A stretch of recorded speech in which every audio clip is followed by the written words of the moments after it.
یک آهنگ جدایی به فرمایش عزت الله محمد بیافا شادخت هم فرمایش داره.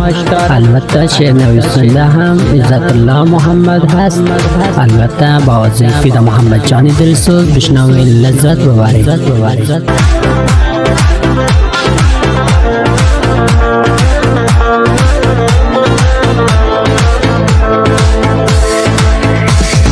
درد عشق تو را من یادم نمیره بیرون، در دلم تو نشستی هیچ وقت نمیشه بیرون. در این قلبی پاکی من چی کردی خودت آخر؟ میسوزم هر شب و روز خودت میکنی بازی. به خاطر چی بگو بر سر من بنازی؟ به خاطر چی بگو بر سر من بنازی؟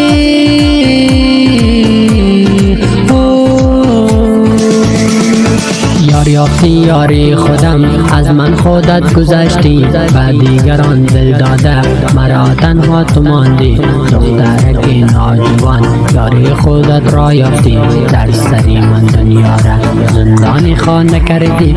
ای شادخت جان بی وفا در سری من دنیا را مثال زندان کردی.